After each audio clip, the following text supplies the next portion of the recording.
السلام عليكم ورحمة الله وبركاته. الحمد لله وحده والصلاة والسلام على من لا نبي بعده أما بعد فأعوذ بالله من الشيطان الرجيم بسم الله الرحمن الرحيم. قال الله تبارك وتعالى في القرآن المجيد والفرقان الحميد ولقد يسرنا القرآن للذكر فهل من مدكر ربي زدني علما ربي زدني علما ربي زدني علما آمين يا رب. Welcome to the course Tajweed Made Easy.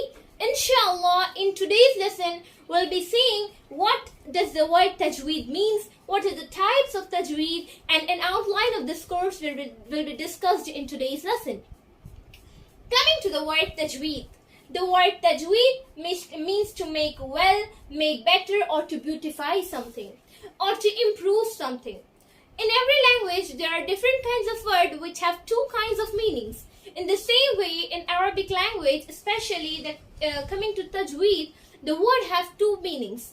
The first meaning is a general meaning, which is a common meaning for everyone. And the second meaning is a meaning which is specific for a specific group of people. The common or the general meaning is known as the linguistic meaning, which is common for everyone.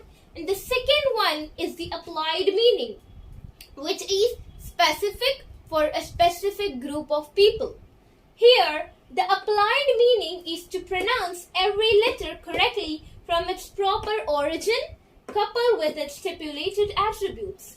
So we have two words here. The first one is the word origin. The word origin relates to a location. For example, if I pronounce the letter Ain, I'm pronouncing it from my throat, Ain. So I can say the origin or the location or the articulation point. These are the different terms you will be seeing in different books of Tajweed. So location, origin, articulation point, all these are nothing but from where the letter is pronounced. If I say the letter Ain, it is pronounced from the throat. I say that the origin of the letter Ain is the throat. Coming to the stipulated attributes. Attribute is nothing but the sifat. Sifat, for example, if I say the letter Qaf, Qaf. So the letter Qaf is pronounced with a heavy sound. So I can say that the letter Qaf is a heavy letter. That means the characteristic or the attribute or the sifat of the letter Qaf is heavy. Coming to the letter Ba. Ba, that is very light. So I say the letter Ba is having a light sound. The characteristic of the letter Ba is light. So sifat, attribute, characteristic is nothing but the tajweed is a combination of both sifat and makhraj. Makhraj is nothing but the origin, sifat is nothing but the attribute.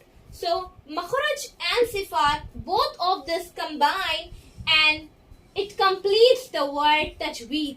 That means Tajweed is a combination of two words. The first is makhraj. Makhraj, remember the place or the origin of the letter. Sifat, how the letter is pronounced, the characteristic of the attribute of the letter. Next, coming to the types of Tajweed, we have three types of Tajweed. Before discussing this, let me tell you how important it is for us to learn Tajweed and to implement it in the Quran. Allah subhanahu wa ta'ala says in Surah Al-Muzammil, verse number 4, وَرَتِّلْ أَعُوذُ بِاللَّهِ مِنَ الشَّيْطَانِ الرَّجِيمِ وَرَتِّلِ الْقُرْآنَ تَرْتِيلًا, and recite the Quran with tartil. Tartil is nothing but Tajweed, reciting the Quran with the correct articulation points and the attributes.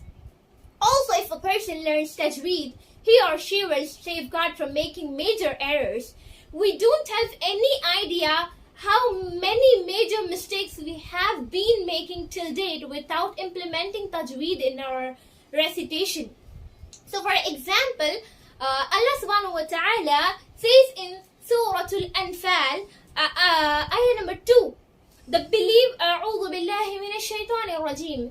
The believers are only those who, when Allah's name is mentioned, their hearts tremble. وَجِلَتْ قُلُوبُهُمْ. Qulub, the letter qalb. If you know, the letter qalb is nothing but heart in Arabic. So if I say wajilat qulubuhum, qulub is qalb, qulub is the plural form of qalb. So wajilat qulubuhum, their hearts tremble. Instead, if I am a person who doesn't have any idea of tajweed, and instead of the letter qaf, if I say kaf, and if you know the letter kaf, kaf lam ba, kalb, kalb is nothing but the dogs. So if instead of pronouncing the letter qaf, and if I pronounce it as the letter kaf, it will be like the believers are only those who, when Allah's name is mentioned, their dogs tremble, na'uzubillah.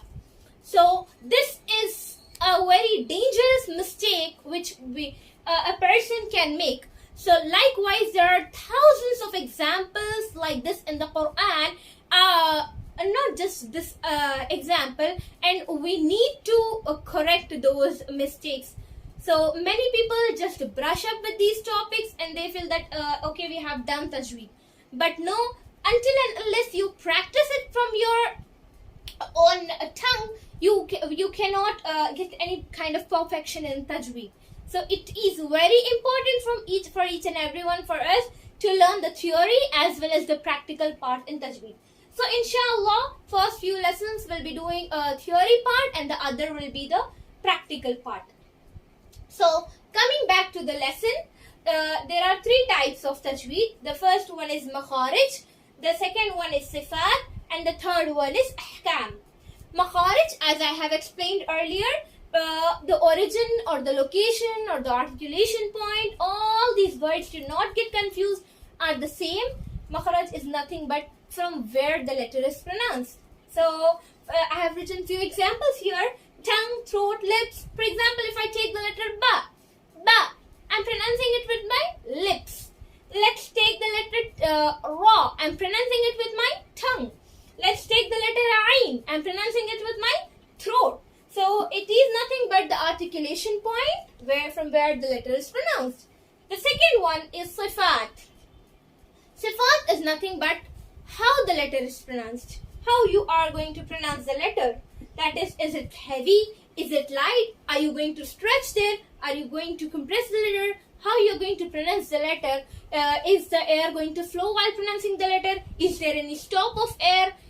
Is the letter going to bounce? Everything will be taught in sifat. And the third part is the ahkam al-huruf. Ahkam is nothing but the general rules. The rules of noon sakin, rules of meen sakin, the rules of waqf al-ikhtibar, waqf al-ikhtiyar. All these have a complete topic which will be discussed in the end, inshallah. So the two things, these are the three things which we are going to focus on this lesson: the makharij, sifat and ahkam. All these three things combined, and here we will be completing our tajweed, inshallah. So that's all for today. I hope you have understood the whole lesson. Inshallah, in the upcoming lesson, we'll be learning the importance of tajweed in the light of Quran, in the light of hadith, and inshallah we'll be seeing the